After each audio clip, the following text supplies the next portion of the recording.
L'Évangile de Luc, chapitre 4. Jésus, rempli du Saint-Esprit, revint du Jourdain, et il fut conduit par l'Esprit dans le désert, où il fut tenté par le diable pendant 40 jours.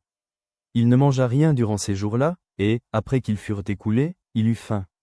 Le diable lui dit, « Si tu es fils de Dieu, ordonne à cette pierre qu'elle devienne du pain. » Jésus lui répondit, « Il est écrit, l'homme ne vivra pas de pain seulement. » Le diable, l'ayant élevé, lui montra en un instant tous les royaumes de la terre. Et lui dit, « Je te donnerai toute cette puissance, et la gloire de ces royaumes, car elle m'a été donnée, et je la donne à qui je veux. Si donc tu te prosternes devant moi, elle sera toute à toi. » Jésus lui répondit, « Il est écrit, tu adoreras le Seigneur, ton Dieu, et tu le serviras lui seul. » Le diable le conduisit encore à Jérusalem, le plaça sur le haut du temple, et lui dit, « Si tu es fils de Dieu, jette-toi d'ici en bas. Car il est écrit, il donnera des ordres à ses anges à ton sujet, afin qu'ils te gardent. Et, ils te porteront sur les mains, de peur que ton pied ne heurte contre une pierre. » Jésus lui répondit, « Il est dit, tu ne tenteras point le Seigneur, ton Dieu. » Après l'avoir tenté de toutes ses manières, le diable s'éloigna de lui jusqu'à un moment favorable. Jésus, revêtu de la puissance de l'Esprit, retourna en Galilée, et sa renommée se répandit dans tout le pays d'alentour. Il enseignait dans les synagogues, et il était glorifié par tous. Il se rendit à Nazareth, où il avait été élevé, et, selon sa coutume, il entra dans la synagogue le jour du sabbat. Il se leva pour faire la lecture, et on lui remit le livre du prophète Ésaïe. L'ayant déroulé, il trouva l'endroit où il était écrit « L'Esprit du Seigneur est sur moi, parce qu'il m'a oint pour annoncer une bonne nouvelle aux pauvres.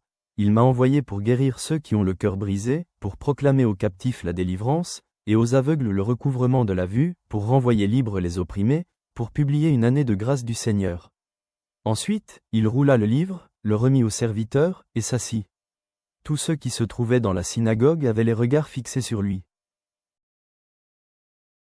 Alors il commença à leur dire, « Aujourd'hui cette parole de l'Écriture, que vous venez d'entendre, est accomplie. » Et tout lui rendait témoignage. Ils étaient étonnés des paroles de grâce qui sortaient de sa bouche, et ils disaient, « N'est-ce pas le fils de Joseph ?» Jésus leur dit, « Sans doute vous m'appliquerez ce proverbe, médecin, guéris-toi toi-même.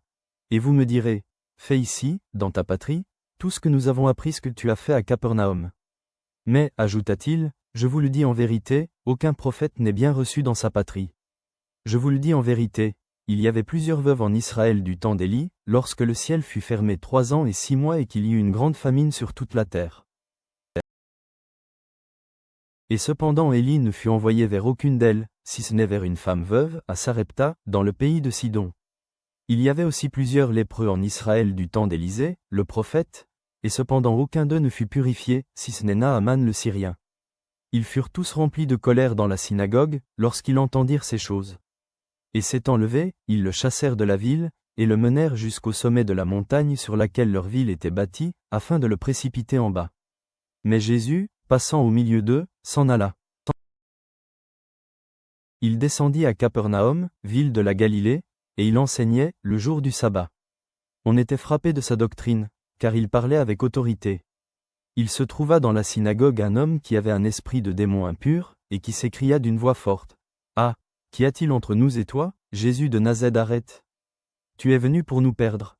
Je sais qui tu es, le Saint de Dieu. » Jésus le menaça, disant, « Tais-toi, et sors de cet homme. » Et le démon le jeta au milieu de l'assemblée, et sortit de lui, sans lui faire aucun mal. Tous furent saisis de stupeur, et ils se disaient les uns aux autres, « Quelle est cette parole?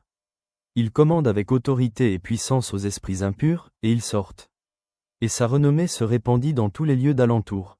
En sortant de la synagogue, il se rendit à la maison de Simon. La belle-mère de Simon avait une violente fièvre, et ils le prièrent en sa faveur. S'étant penché sur elle, il menaça la fièvre, et la fièvre la quitta. À l'instant elle se leva, et les servit. Après le coucher du soleil, tous ceux qui avaient des malades atteints de diverses maladies les lui amenèrent. Il imposa les mains à chacun d'eux, et il les guérit. Des démons aussi sortirent de beaucoup de personnes, en criant et en disant, « Tu es le Fils de Dieu. » Mais il les menaçait et ne leur permettait pas de parler, parce qu'ils savaient qu'il était le Christ. Dès que le jour parut, il sortit et alla dans un lieu désert. Une foule de gens se mirent à sa recherche, et arrivèrent jusqu'à lui. Ils voulaient le retenir, afin qu'il ne les quittât point. Mais il leur dit, « Il faut aussi que j'annonce aux autres villes la bonne nouvelle du royaume de Dieu, car c'est pour cela que j'ai été envoyé. » Et il prêchait dans les synagogues de la Galilée. Père, alors que Jésus résiste à la tentation et proclame la liberté, donne-nous la force de résister aux séductions modernes comme le consumérisme ou la quête de pouvoir. Oins-nous pour annoncer la bonne nouvelle aux pauvres dans les régions frappées par la pauvreté. Accomplis les Écritures dans nos ministères. Chasse les ténèbres des communautés. Nous nous fions à tes promesses. Amen.